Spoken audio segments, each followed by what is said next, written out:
pledge allegiance to the flag of the United States of America and to the republic for which it stands, one nation, under God, indivisible, with liberty and justice for all.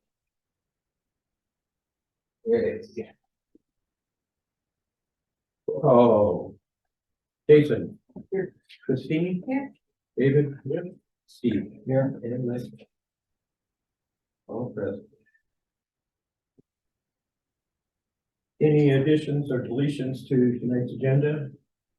None from staff.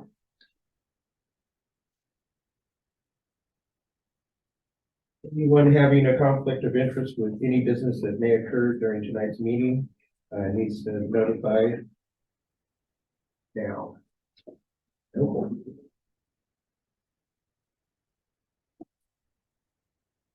Correspondence, looks like we've got a letter from Colorado Division of Fire Prevention and Control and a thank you card. So I'll touch on the letter from Colorado Fire Prevention and Control. I shared earlier that we put in a grant request that they had received a significant amount of grant requests far exceeding the money that they had available to it. So unfortunately this year we were not selected it's this particular grant, it's a certain amount of money that the government tries to find each year and kind of puts into that. So the money varies each year as they do that. Did reach out to the state. They talked about hopefully trying to put something together. They do an award notification when they're all done, and you can see who got awards and what amount. A lot of times it doesn't dive into it too much, but if we have some other friendly neighborhood agencies, oftentimes they'll at least share what they asked for and how much they got, and that may help a little bit. So that's just not out yet. So unfortunately, so with that, that was for firefighter safety. The grant that we asked for was for the wellness and cancer screening program that they do. So we'll continue looking for either ways to start to be able to fund a portion of that through just our normal budgetary process that we have as we go through and start taking away at some folks, and then we'll continue to look at other grant options in the future. We didn't budget for any of that this year, so we're just going to see out of some good health and safety, if there's some training, if there's some other things as we get closer to the end of the year, we can look at anywhere between 400 and 900 per person, depending on the amount of tests that you include in there. So that's in the budget for those tests for us to pay for. No, not this year. We had none of it budgeted this year. So we thought we were going to get grant. No, we didn't have funds available in the budget to budget for that. But we have to, or we need to. No, it's something that would be highly desirable to do. Yes, yeah. So it's definitely something that's coming more to the forefront, and there's more types of health screenings. There's also more pre-cancerous type of screenings that they're doing through blood work and other things. So it's definitely something that we will continue to look for. The agencies that are doing it more proactively now have been able to get it through grant funding to kind of get it. Yep. The next item, so we had family come and bring just a copy of the service card from Mr. Charles Lee Eckhart, and family shared that we had responded to him multiple times kind of at the end stages, and so they wanted to thank the crews for that, but between the family and some of the friends, they collected some donations via checks in the sum of $520 that were checks made out to the Wellington Fire Protection District. So we have deposited those under donations, but what we're looking to do, because they did ask specifically that the money would be able to go to the firefighter EMTs. So what we'd like to do with that deposit that we just made with that is put that $520 into the employee recognition and allow the members to make a decision on how they would like to spend that $520. So because it was made to us, we take the donations and then we just need to allocate that and then track that in expenditure. So that would be just a addition of moving that into and allocating that into the employee recognition budget and then being able to track how we spend it. So and again, they were very grateful for the responses and the care given, and just really wanted to make sure that it was for the firefighter EMTs that came and responded to them. So that's what I had for correspondence for this. So. Great. Public comment, any property owner, resident of the district that would like to comment on items on. Yeah, that's kind of, Maybe. it says not listed. Yeah, yes, it would be items not listed. Okay. No, that's correct. Not listed on the agenda you may be restricted to a 3-minute limit per person. Anybody wanting to speak, step forward, name, address? Oh, So it says items not listed. What if they want to talk about an item listed on the agenda? How does that work? What it would be if the board was opening that up to comment on the items, Then when are they supposed to talk about it? that would be a board decision to do that. Yeah. If you that's want what to open up- I always thought it was Yeah. for was, that's their time to talk on this agenda. Right. But why don't we just do the general public comments for anything on the agenda or off the agenda? We could do that. Yeah.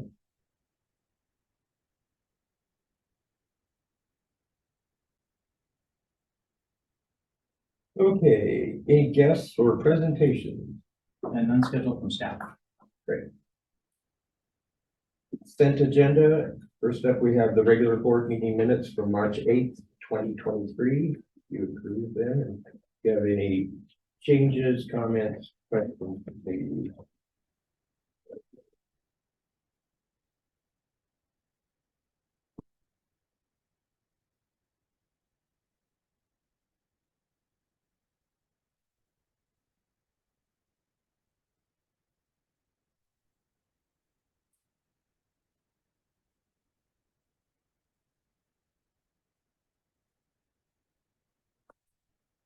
Motion to approve the consent agenda.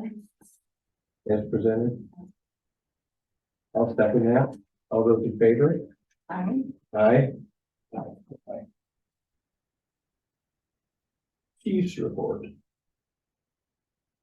Right, before I start, I just have to, firefighter Sochek over here has been kind of helping me start to transcribe minutes and do that kind of thing. So good job, Brad, the first one all the way through. So All right, no corrections or edits. So good job, buddy. nice. All right, I will start with the chief's report. I got a few items for you. So we had 2 new firefighters that started with us between the last meeting and now. So they're actually both working today, and it's actually one of them is on today over at 17, and then the other one, so that's Jonathan Myers, and he's from kind of Walden area, Loveland area, but he's tested with us and applied with us multiple times, and then so I'm happy to have him on board with us here. And then Lucas Zarnicki from the Loveland area. He recently graduated from the Ames Academy. He was doing some volunteer time with the up in Loveland Rural.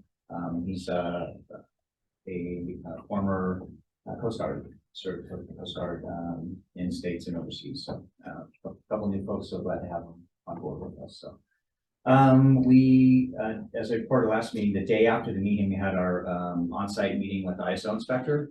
Things went really well with that. One of the things that they figure it's probably about 5 or 6 months to be completed with everything, the gathering of a lot of the data. So one of the things I just noticed, Trustee Gator in the back, but one of the things that the ISO inspector was very impressed with was the electronic technology of the water system, that the town, the work that Nathan, Engineer department. yeah, had done with that. So complete mapping of the system, GIS coordinates of all that, and all the data that comes with that. So in the whole ISO rating, I should have the stats in front of me, but I think there's 40% fire, 30% water, and 20% dispatching, or something to that effect. But your water system has a pretty significant impact on what your ISO rating is for that. So the technology that makes it easy for them to be able to update all of that information, have all the data on that is.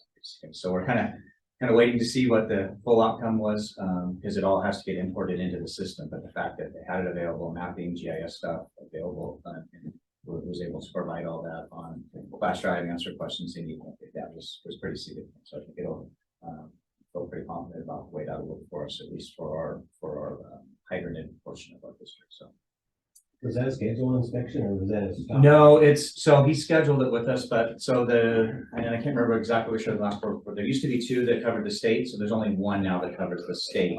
And so he's been trying to catch areas where he can do them together, so they just finished east of I-25 with a couple of the Weld County agencies, and then PFA had been scheduled out for a while, so while they were doing PFA, they reached out to see if they could get on with us, because since we share the same communication system, and then a lot of our auto aid response criteria mapping and some of those things, it's very overlaps. So for him working on PFAs, it was convenient for him to kind of work ours at the same time.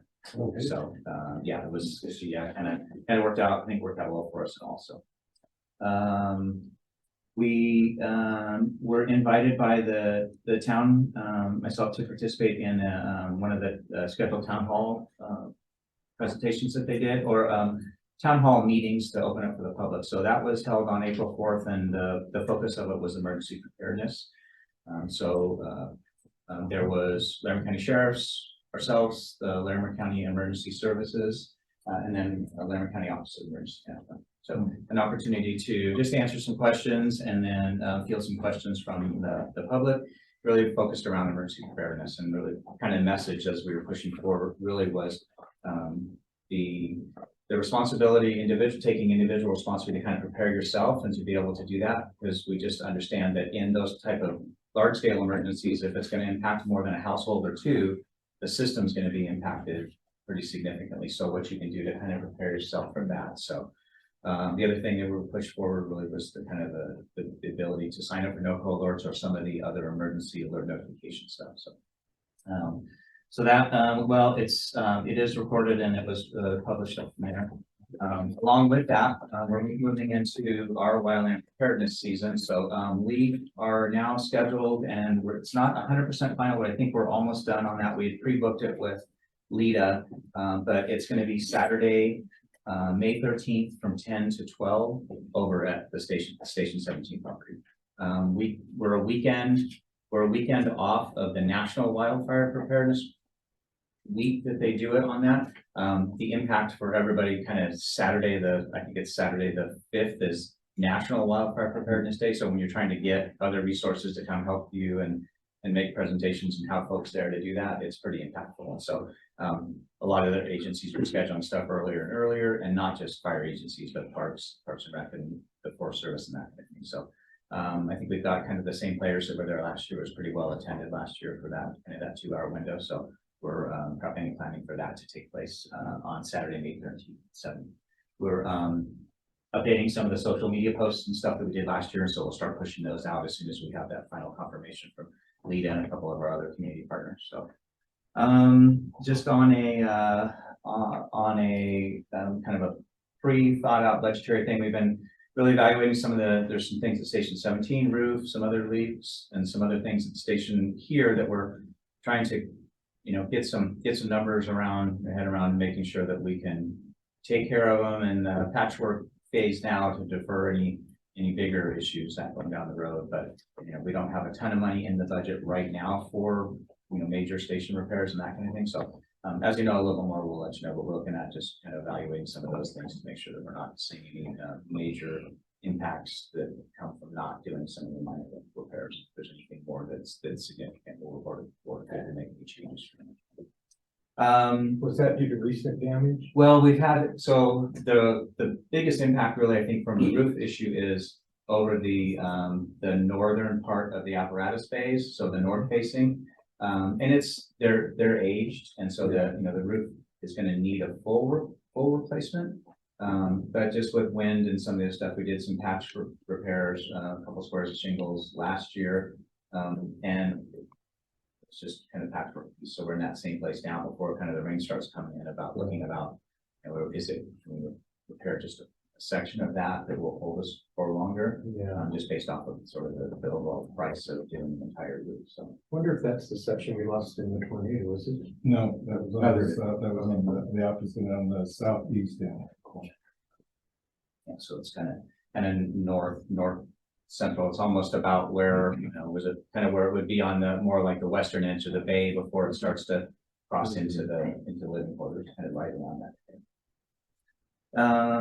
Lieutenant Delson, Lieutenant Martin, who just left on a call over there, delivered Fire Instructor 1 course last month. So we had some in-house folks attend, and one of our part-time that also works at Windsor. So that went really well. 3 days of that.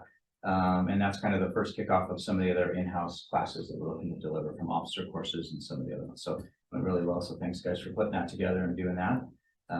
So excited about that. We've got another opportunity. PFA has been gracious enough to offer us opportunities to send people to the Driver Operator Academy. So we're gonna have a few folks go with that. Our kind of exchange of that is typically providing one of our reserve apparatus and sometimes a proctor or two on the proctor day. So it's gonna be very end of May, beginning of June. That's glad to get a few more of our new folks that have gone through and done the testing for it to be able to kind of prepare to start doing some of the driving and go through the driving and pumping portion of that. So, and then we've been working with some myself, Lieutenant Crop, and then a couple of the other fire chiefs from the other agencies about talking about delivering a leadership training for our officers in-house. So through the FRC, and some of the other partner agencies, they've delivered this 10-lesson leadership course. It's called Leadership Journey. And they've done that and offer it up through the FRC, but we're looking to bring that in-house and do it with our folks. So we can do it for the officers and work on having it so that we can kind of catch a couple sessions in the summer. You know, the summers are busy doing that, and then kind of pick it up and try to deliver it through the fall, a couple sessions a month through the end of the year to try to hopefully have it delivered about the end of the year.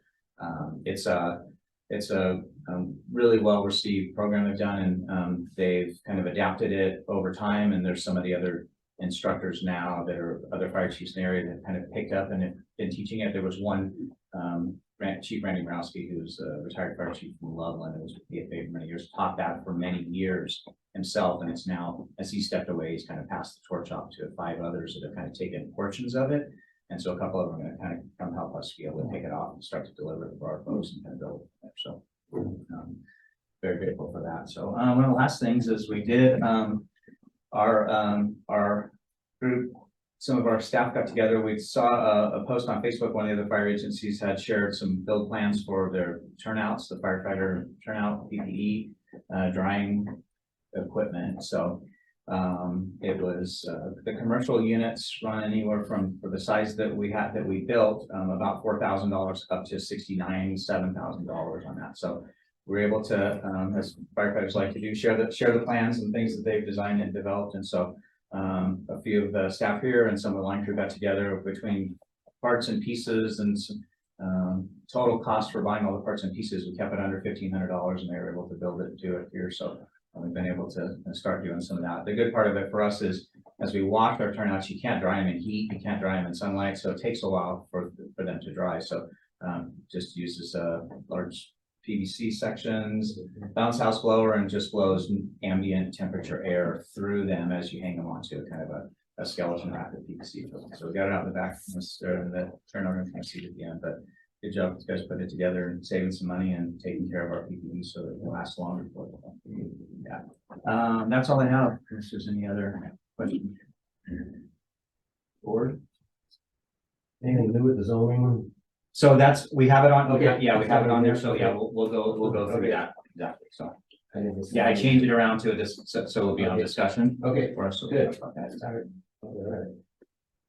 Okay, well, thank you, Chief. Next up, district business, monthly financial report. Okay, Boldra, All right. Financial Director from JVG's here with us today. Yeah, all right. Well, good afternoon, Mr. President, members of the board. You have the March financial report in your packet. So financials are still looking really good for the first quarter of the year. Specifically looking at the month of March, we brought in $1,127,000. We were over budget by $63,000. Property tax collection make up the majority of that, $55,000 over what we projected for the month. Non-levy revenue was also over though by $8,200, and that was a refund we got from our workers' comp from last year during the premium audit. So that's about $10,000. On the expense side, we're at $221,000 in expenses for the month of March. We are under budget by $22,000, and you'll see for the month we're actually under budget on all of our categories. I will point out, we are still trending over on overtime, due to vacancies, but the cost of the full-time wages and benefits is actually still being offset, so that's why we're still realizing that savings. As far as year-to-date goes, as I mentioned, we're a quarter through the, calendar year. 1,226,000 total revenue, over budget by 38,000. $26,000 of that variance is property tax and 12,000 is non-levy revenues. So again, property taxes, we don't anticipate ending the year over, but non-levy revenues can end the year over, or obviously under, but as long as we keep trending ahead, we'll hopefully outperform our projections. Then on the expense side, we're at 598,000 in total expenses, which is under budget by 92,000. Kind of also typical start of the year, a lot of projects haven't been started. I think Chief mentioned it best, there'll probably be some building repairs and maintenance expenses incurred over in the next couple of months. Finally, my last little piece before any questions is, again, we're doing really well through the first quarter of the year. Just kind of in comparison where we were last year at the same time. Last year at the same time, we were on the line of credit by about 450,000. This year, line of credit is paid off. And we have about 740,000 cash in the bank without a line of credit. So all in all, we're actually up about 495,000 in total cash year over year. So we're doing good. Obviously we still have a lot of liabilities that have to be addressed on some property tax side and some impact fee side. But we're definitely continuing to move forward in the right direction. And the nerd in me will actually be excited about budget season this year. We'll actually be able to do a little bit more than just let's keep the lights on. So and at that point, I'll be happy to answer any questions for us. The impact fees that you were just mentioning, those have all been transferred over. We're up to date on those. The final transfer has not been made back over. So, Go ahead, Chief. so there's two things. We did 2 transfers to catch up county impact fees that were still in our operating account that moved back into the county impact fee restricted account. We still have about 69,000 impact fees that technically from operating we owe back to impact fees from previous. So with paying, we just approved payment of the 2 lease purchases for the fire station alerting and the apparatus refurb, which equate out to just under $63,000. So that was paid out of operating to pay those bills. So in a kind of an accounting piece, we're probably about $7,000 still under total of being completely cleared of impact fees that we have an operating account that need to be put back into the operating into the impact fee restricted fund. And so we will have one more payment coming out of impact fee accounts later this year for the 69,500 installment on the highway loan that comes out of impact fee funds for that. So with that, depending on how we do it properly from the accounting piece of that, we will completely be straight on impact fee funds that are in that. And so all we have to do really, the town impact fees come via check and we can deposit them directly into the account. The challenge a little bit is the county impact fees. So we clean that up now with the bank account so that as the county impact, when the county delivers all of our tax money, the impact fees are also embedded in that. So when we do, if and when we do receive impact fees, we just need to make a direct transfer that equally balances against what we received and put that into the county's restricted impact fee bank account. Because we do maintain 2 different bank accounts for the county and the county. So which one does the 69,000 that you said we already 63, so we only owe 6 or 7,000? Which one will that go into, the town or the county? So, well, so in actuality, it's just not going to come out. So we paid, because we just paid 62,000 and we'll call it 63,000 roughly. So 63,000 out of the operating account that otherwise would have been deposited into the town account and then taken right back out to make those payments. So when we make the next payment of the 69,500 that comes from the town impact fee account, that's where that $7,000 difference should go into either try to balance that out, make the deposit and then pay the check from that, or we'll just account for it right when we do that part. And then we'll be a wash on that. And then the only other thing that will happen is each month when we receive our tax money from the county, if there's impact fees, then we would make the transfer of that. You're welcome. Thank you for the overtime. That was one of my questions. Yeah, and that's something, so we definitely knew, so we started the year down on staff, so we were short staffed. And then we also had a couple people out on leave, so it kind of extra impacted that. So through overtime is where we covered our staffing, but then as you shared, we are under from staffing because of regular personnel costs. We didn't have salary benefits and other things and other things like that. Okay. I just noticed that utilities is trending over. Yeah. We're at 27% instead of 25 for the quarter. So just Yeah, we'll kind of keep an eye on And that. we have been watching that. One of the things that we noticed this year, and probably everyone noticed the same, we use, in most months, we use equal to or slightly less therms, but our bills were up. So that was a challenge for us that was not predicted, through the budgetary side, but that's just something, to your point, we have to watch from that.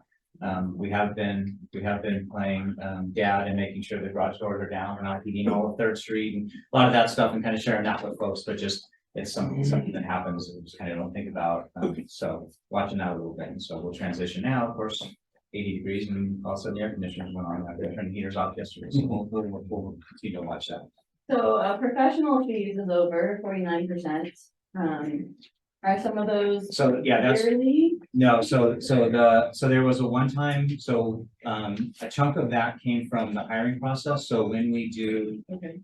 the background, the testing and all those things, then those come, so it's hard to kind of predict when those will hit, but because we did hire 4 new people, kind of around the first of the year, technically 5, because we hired one person that started right in January, or it might still impact it on now, without paid them, but those would be, the bulk of those now just won't come anymore unless we have to do hiring again. Perfect. Okay. Good to understand that. Paylocity is high as well. That's because of the W-2s and year-end filings, so as we go through the rest of the year, that'll. Even out, okay. Yeah.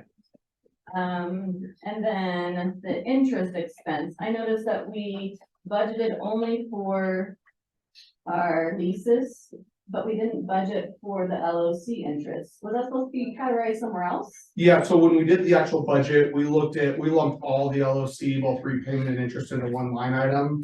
So if you'll notice, the net on the budget report actually shows we're actually at a net surplus of $384,000. The LOC interest is essentially built in there because we didn't know how long we were going to be on the line, how much we're going to need to use the line. So all that 384 is included the principal repayment as well as interest. So we will see that line item over because of the line of credit interest.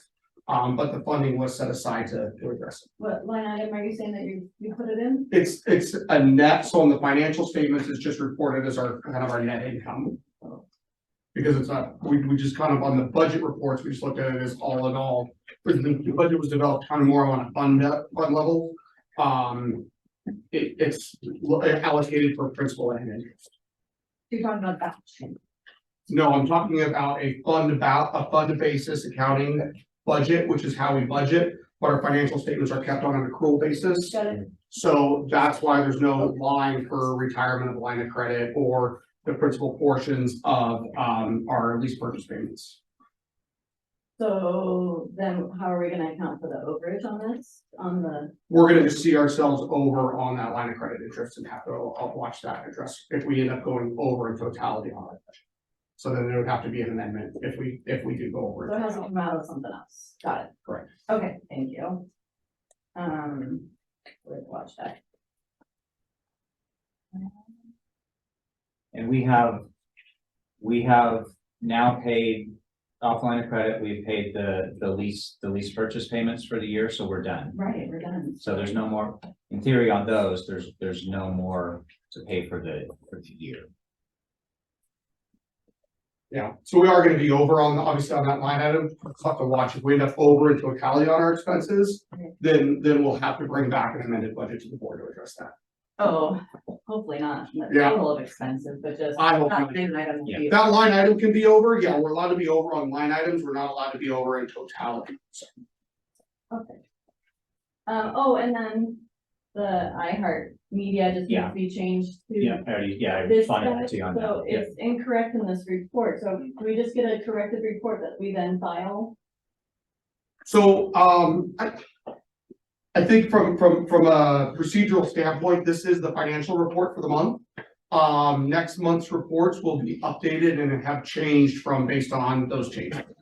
So in like in total communications IT, it'll, the total number won't change, it'll just change in, so what was Right. in IT will move down to, or what was in leases will go down to, or up to that. Right, the totality of the expenditures won't change, it'll just get moved from one category to another. Any other questions? Okay, thank you.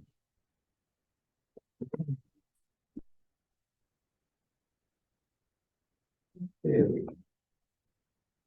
So I motion that we approve the monthly financial report as presented. All those in favor? Aye. Aye. Opposed? Here. Opposed? Okay. You want to do a roll call or are we good? I think I know I can note it. Yeah. Just give me one second.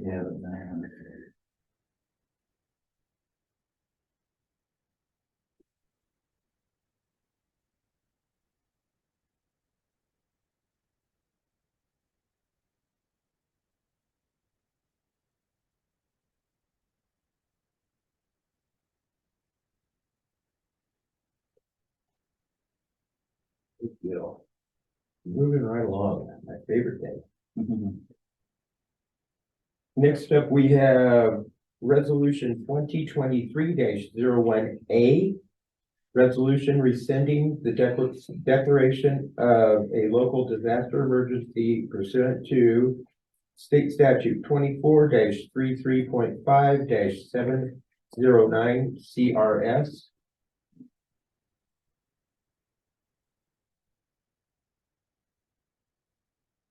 So first up, I motion that we suspend the regular meeting and go into a public hearing for resolution 2023-01. Do I have a second? Christine seconds. That's 4:32 p.m. Yep. 2 timestamp. Oh. Huh? Yeah, oh. All those in favor, aye. Aye. Opposed? Motion carried. We are now in a public hearing on resolution 2023-01. A resolution rescinding the declaration of a local disaster emergency pursuant to 24-33.5-0709 CRS. Any public wanting to be heard on the resolution, step forward.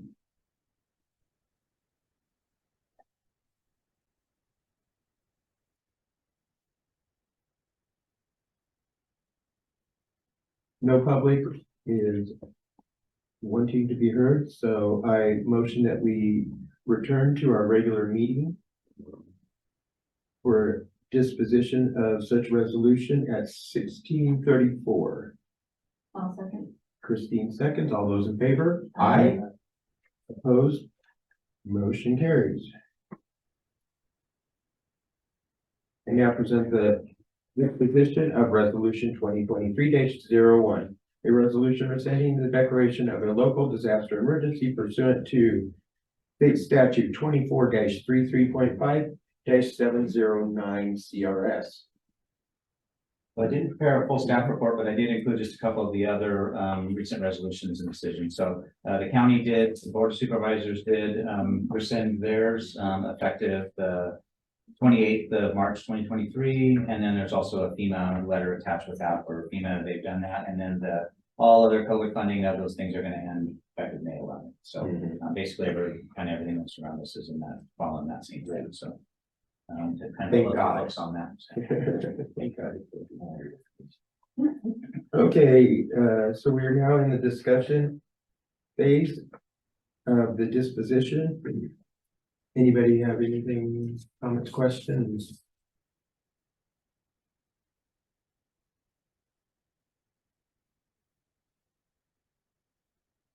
Okay. Since there's no board discussion, then I motion that we approve resolution 2023-01, a resolution rescinding the declaration of a local disaster emergency pursuant to state statute 24-33.5-709 CRS. Do I have a second? Second. Christine seconds. And all in favor? Aye. Opposed? Motion does carry.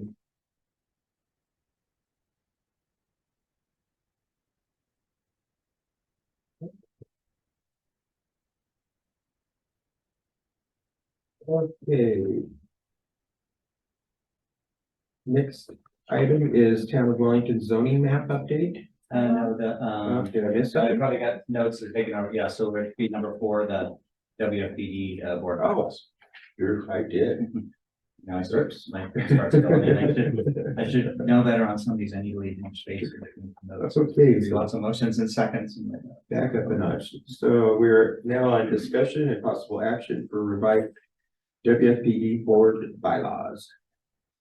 So in the packet, you'll find I brought back the revised bylaws with one of the last changes that was discussed in the last meeting, kind of the red line version with dealt with like that section. It had to do with the training or for the ICS or for attending the Special District Association. So it's on 6.13.2, change the language to within 6 months of taking office, encouraged to engage in receive certification from the FEMA 100, 200, 700, 800, and or to attend the Special District Association hosted board member training session. So so not a requirement, but just encouraging to do that. So that was the kind of discussion off of the last meeting. And other than that, everything else remains. There was no other proposed or suggested changes from the red line version from the last meeting. Right.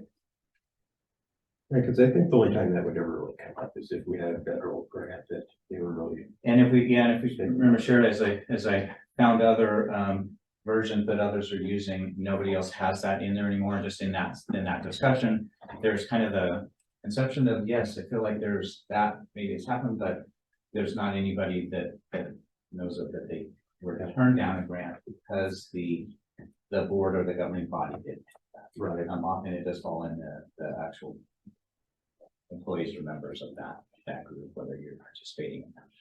Great.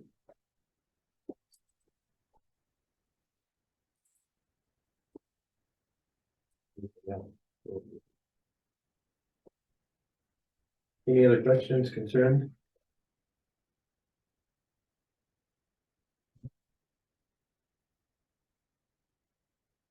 Do I have a motion to approve the revised Wellington Fire Protection District Board bylaws? Christine moves. Do I have a second? Steve second. All those in favor, aye. Aye. Opposed? Motion carries with a yes vote. Now, the discussion, Town of Wellington zoning map update. We'll start and provide an update to the board. There was 2 letters, or kind of looks like one long, but it's actually 2 letters attached dated March 9th that were advising us as property owners of a zoning change that was in process and proposed through the Town of Wellington related to the properties that were in right here on 3rd Street and McKinley. The zoning map updates been going on for the town. They did send these letters to us. I received them here through discussion with town. There was letters that they were sent out to all the property owners, the same letter to the same group of property owners in November. So I'm primarily the person that receives stuff out of the PO box, and so I would have gotten them and opened them. So if I didn't open them and I would have opened them and then should have interpreted that to share with the board for an update. So the fact that if those letters are received, that's on me for not sharing them with the board in the earlier part of the process. As we look through those and how it affects us going forward, is that the existing zone of transitional is not a zone that was going forward, that it needed to be changed. So in the zoning process for us, really the option that was being proposed for us is the C2 downtown core commercial. The other option that would have been really kind of potentially played into our type of building would be the P, or the public zone. For us now, as it stands with the, so the town did take action on it last night, and voted 7-0 to approve that. This was in the final, is it 7-0, 7-1? 6-1, okay, sorry, I got the wrong information on that, because I did miss tried to watch it, but I missed that part of the meeting, so it did pass, so that's been adopted. So for us, the C2 downtown core commercial, really what that does for us, and what it does now, is that we're considered non-conforming, but it allows us to continue the use that we're doing on until time.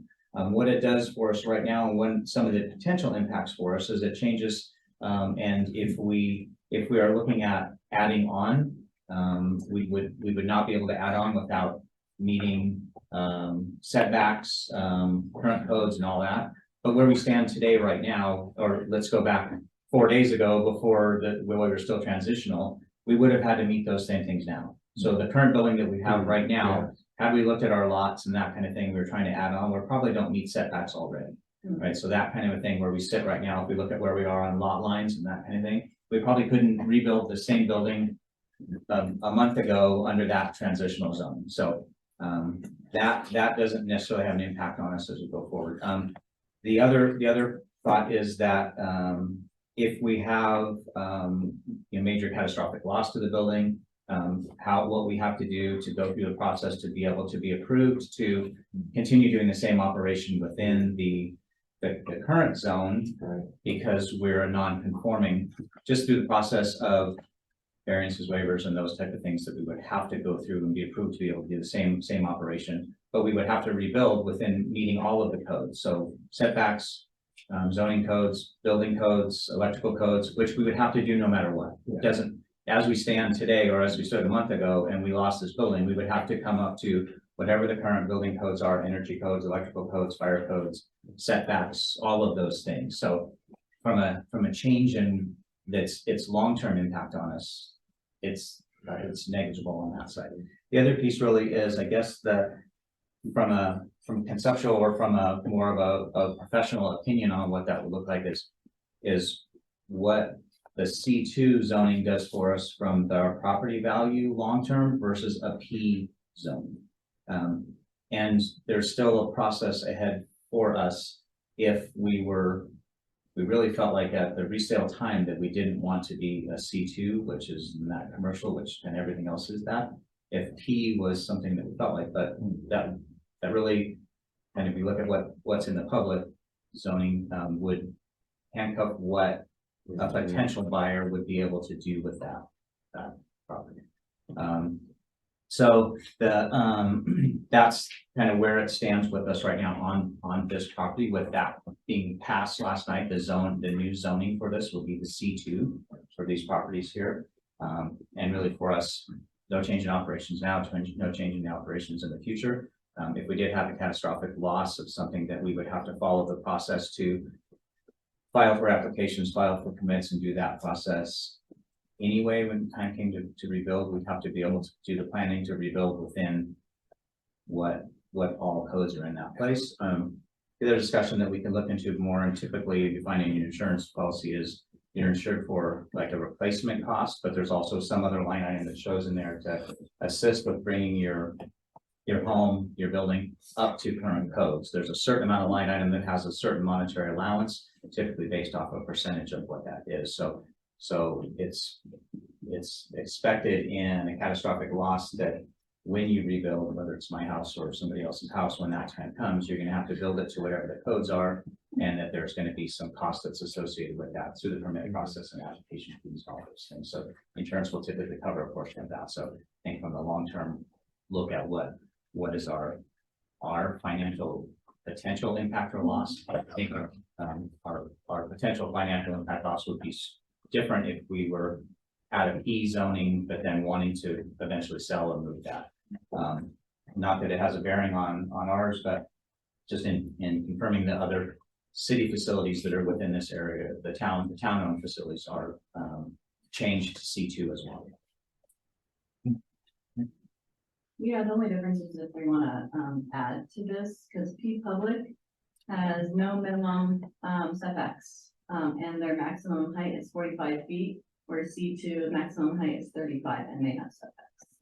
So there actually is more flexibility if we were P Public, but like To you tear said, down, scrape and start again. or Yeah. add or Yeah. anything, there's no minimum setbacks, which is great for P Public. But there are restrictions for C2, but then if we're gonna sell the place, Yeah. it makes sense to have it zoned what we want to sell it as. To make it the most market. Yeah. Yeah. And one of the discussions really just, and again, it's probably from farther down the road is, was that discussion on remodel versus rebuild and where you know, Yeah. the years, how old this building is and the type of foundation that was built off of. Are we in a place where we can change the style and go up more and do that? Or are we pretty limited by the type of structure that's already in place? And so would we have to do your tear down, scrape and sort of rebuild to do that? I know the town having a post office box around too, maybe that's where. Oh. But and it's something we'll probably do, but it seems like we get stuff through there and Okay, well, maybe yeah, the post office knows to put that stuff in. Yeah, it So, could be. but we'll look into that too. So yeah, that was the long ago. No. Yeah. Yeah. Yeah, absolutely. So, is the board saying that the long-term vision for this property is to vacate it and move somewhere else? To sell it? Well, I think, that's the broad idea, I guess you might put it at, without restricting ourselves. I mean, you're always wanting to expand or anything Oh, else. yeah. They can't expand here, so I feel like they. Yeah, I think there's, part of the discussion, I think at the time, not being here at the start of it, but looking at, we've had these types of discussions when we look at town events and things, how there's an advantage of being centrally located and being able to respond from there, but there's a disadvantage of any of those type of things really impacts our ability to respond and be able to go through there. So the challenge always with growth and things happening is being out in front and getting a hold of a piece of land before somebody else gets it or before the value comes up so high that public agencies can't afford the price of the land to do that. So, just in a forethought, having access to now having the Highway 1 property, that at least gives us an option potentially down the road to figure out, as we shared right now, the cost of construction and things are just amazingly and over the top. So, for us, if we were trying to have some forethought into what it looked like 10 years from now or 15 years from now, the ability to get the most resale value out of this to offset a rebuild, and the challenge that we would have from here right now today is if there was a catastrophic loss or we decided this is the best location and we really can't add on, but we need to sort of rebuild and build from new, is where do we go in that meantime for that 2-year project of scrape log here to go. So that typically is a challenge folks look at. So if we look at leveraging the sale of this towards a bond or some other thing to fund, say, a Highway 1 or some other property that became more advantageous for us to be able to respond and cover our whole district, then how would we be able to fund that straight up? Or is this the value of every piece of land to be able to end the building, whatever that would be? So that's just kind of something that you have to kind of keep in mind to not put ourselves in a disadvantage or to go back to try to ask for something that is probably makes the most business sense today to be in. And it can add a lot, if it was a catastrophic failure, the time that it would add to your rebuild can be quite extensive. I mean, like 6 months to a year is pretty common. When you don't close your doors, remember that's a big difference. Okay.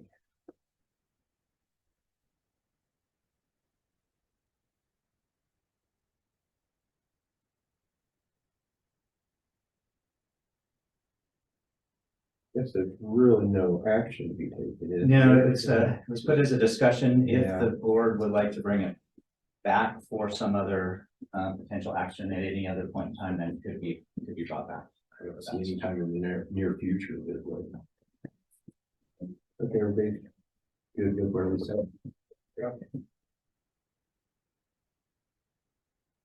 Discussion, update on employee handbook revisions. So at the last meeting, I presented kind of the second or third red line version of the employee handbook. One of the last items left hanging out on that was recommendation from Employers Council about the way our PTO wording is in, because our PTO is pretty confusing about sick time versus using it as sick time, but also using it how you want to use it. Plus the fact that it's not an accrual based, it doesn't open the doors for any longevity based accrual or anything else that goes along with that. It's not clear on how you handle employees that get hired in the in-between, in the intermediary time, that's not January 1st or July 1st. So we've been treating it as we'll just make an assumption that if the intent of it is to give prorated amounts of accrual, but we don't accrue, we just do a dump. So I've been working on trying to revise that, but there's a couple timing pieces. One, because we did the dump already for the first half of the year, there's another one coming July 1st, and then there's some other language business. So I've been kind of collecting other people's handbooks to try to mirror that so that we can give the proposed language more back to Employers Council to look at. Their rates and time is much cheaper than our legal that we start with first, so we can do that. So I don't have it ready for you to do that. I think the timing piece really is more that it doesn't make sense to change the accrual basis in the middle of the year, because the way we've already given everybody all of their PTO for the year. And now we do holiday, which we do 40 hours of holiday January 1st and 40 hours of holiday July 1st. But that also gets dumped into the PTO bucket. So that's where the water gets really muddy and the lines get really blurred. So all of our employees have all of their sick time of PTO, if you will, but we really can't call it sick because they can use it for whatever they want, but it's intended for sick. And then the holiday hours are a secondary one on that. The other piece is we just need to make sure that how we're changing it and we set up the accrual, that we're making sure that the Healthy Families Act, that we're still giving enough hours to make sure that we're covering that.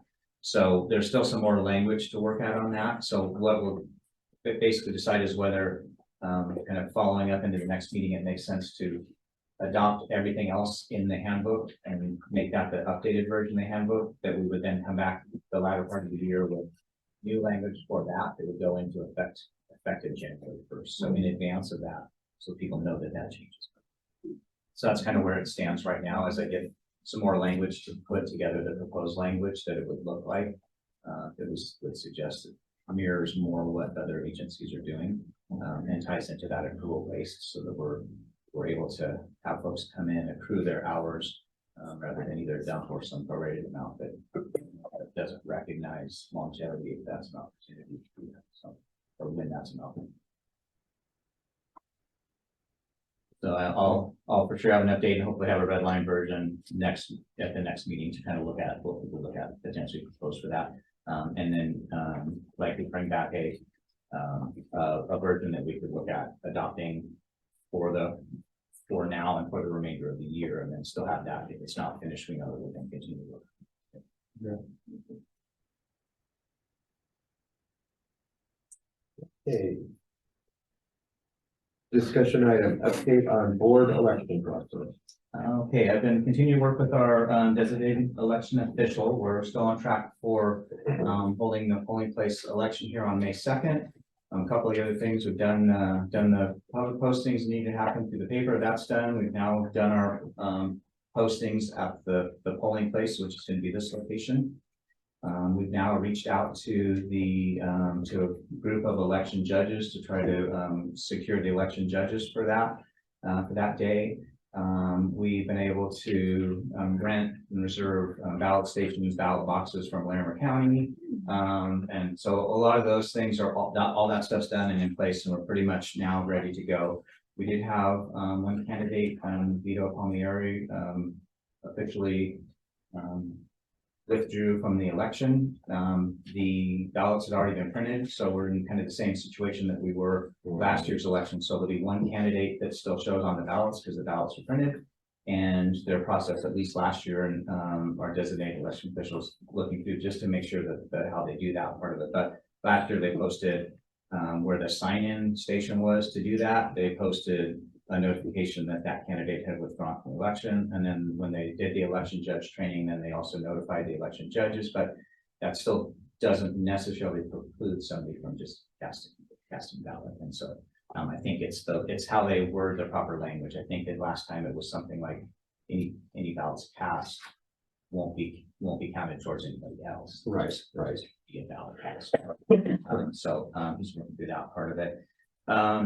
7 to 7 here, polling place election, and then there's still opportunity through the process to request absentee ballots, and there's forms here, forms on our website, and they can be requested from the designated election official. And so the process for how they request those, how those get returned, and then what has to happen with those through the counting process is all part of what the election judges go through with the election judge training. They will be counting the ballots here on site after the election is done. So if anybody wants to observe, or there's any observers who want to do that, they will do that. They will make their I can't tell you the exact right term, but they'll do the unofficial notification and count for that night, and then it'll go after they do canvassers and do they'll go to the official. Everything is on track. There's really not much more on our end of it to do other than for him to secure the judges and then do the judge training. Everything else is pretty much set up for us. So about the ballots having the withdrawn candidate on it, I know last time people still voted for Josh. Even so, that sign is really, is there other options?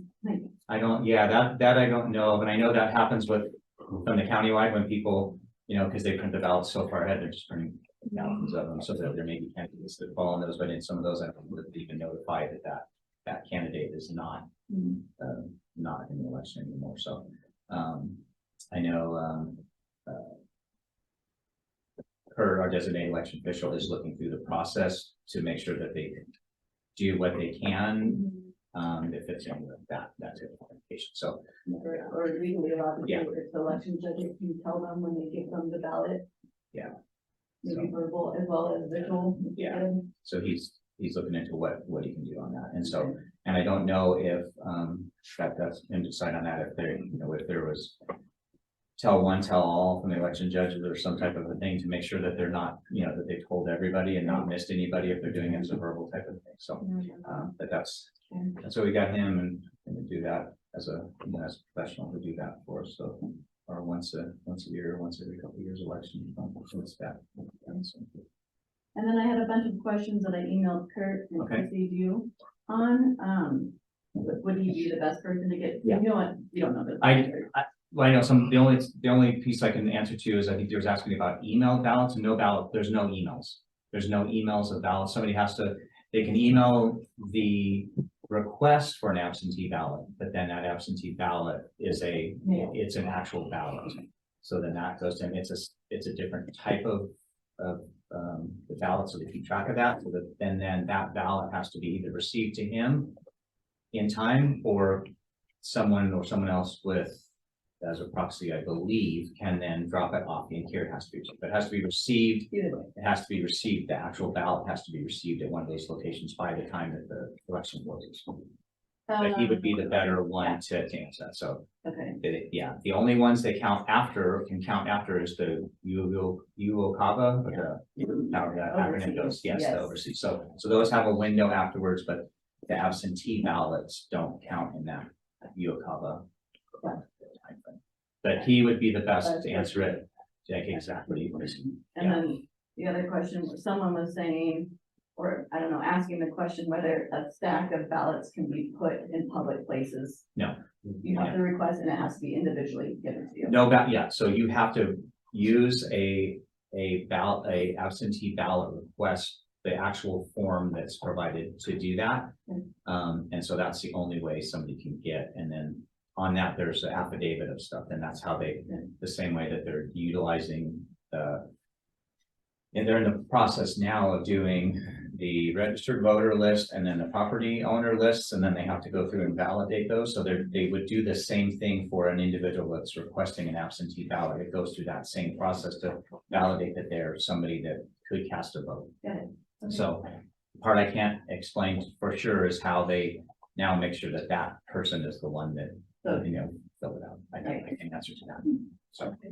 And the only other Other than the question, affidavit, and the same thing happens if somebody shows up and their name's not on the list, then they will be given a provisional ballot. They'll do an affidavit that says, I am this, and so they get provisional ballots. Those provisional ballots then they can be counted, but they have to be validated through the provisional ballot validation process that they are allowed to vote and that they haven't already voted in some other way.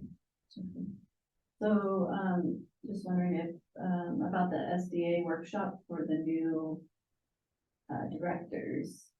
Are we, after the election, we find out who the winners are you gonna inform the winners about? Yeah, we can The definitely look at, opportunity. that, and we, in the board, in the board budget, that's where that would come from, so. Because it's just before our next meeting, so you just have to talk to them individually. Yeah, and see if there's spots to Yeah, get that's signed up true. and So that's registered it, into yeah. that, so, yeah. But the other thing that you do is they do, so there's, potential for other training sessions. Maybe not that. So I'm looking into that.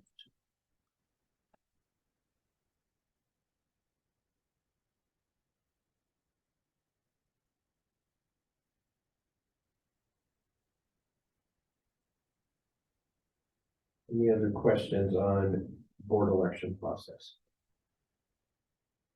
No? Next up, we have other. None from staff. I forgot to ask, Gabe, when we were on the financial reports, what do you need in order to get us the financial reports by Friday?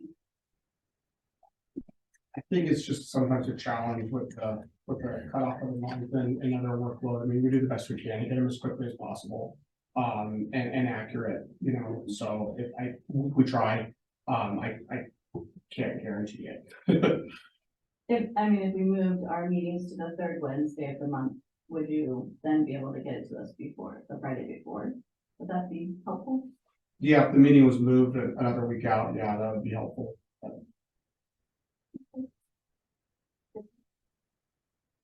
Would you like that on the agenda for next month or?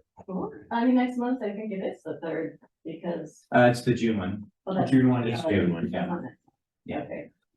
Or you might hold off until June and like the new. This might like.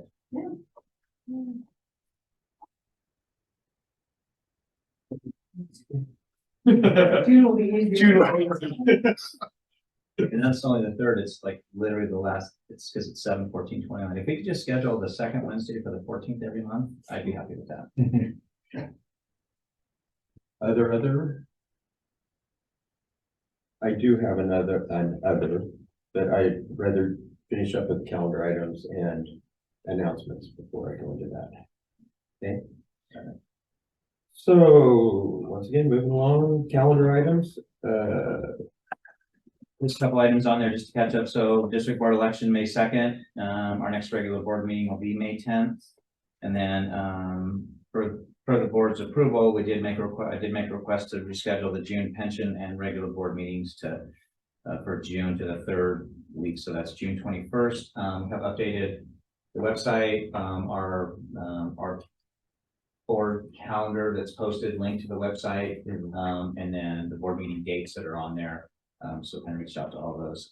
I guess I did miss one other item in the update on that as well. Just chief's report is that I need to share with the board after we were all done, but we did do completed the pension board member election, and so those two.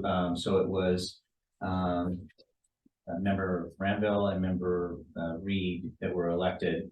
And through the randomized coin selection process, we did member Ranville had a 2-year seat, and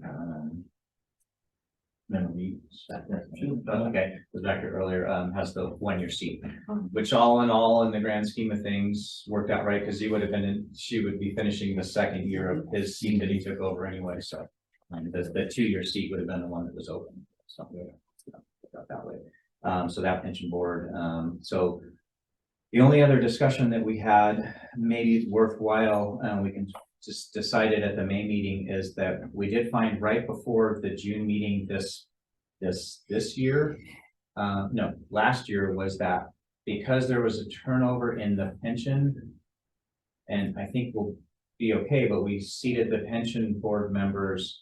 And then we did the elections with those seats. The only thing that changed last time was because you moved into that seat, and so we had to make a determination to seat somebody before, but I don't think that's going to affect us this time, because we already know who they are. They can already be in their seats in the pension board, and we can still hold it first. Yeah. Okay. So last time it was just because we had to make a motion to get somebody to fill that seat, so we switched the order. But I think I just wanted to make sure that I'm thinking about it right, that the 2 new pension board members will be in their seats, and we could hold the pension board meetings first. Okay. And then that's it. Yep. And as I shared earlier, it's not, I didn't put it on the calendar because it's not 100% locked in solid, but the May 13th, as it looks right now, is going to be our wildfire preparedness. Okay, so I'll share that with everyone's fully locked in. And then the next board meeting, May 10th, 2023 at Station 16 at 1600. Yes. Yeah, that's okay. Okay.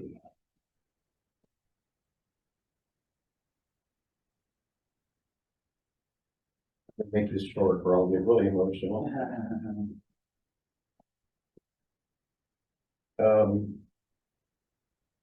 Due to not running for re-election, that makes this meeting my last one.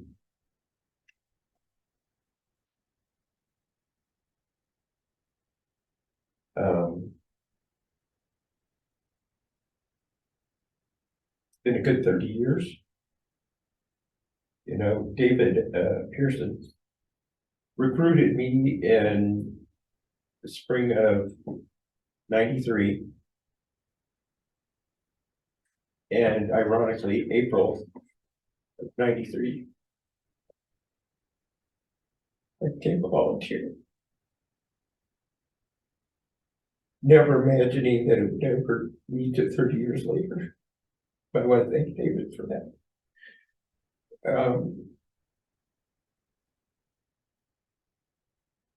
Whether it be as old timers that have stuck around forever, from the new guys, you're all still the same family. And I love and respect all of you. And I hope that I look back on as doing the best by my possibly could. And thank you all. Yes. And with that, I motion that we adjourn this meeting at 17:08. Second. All those in favor? Aye. Opposed? Motion carried. Thank you, guys. And, Thank you. yeah.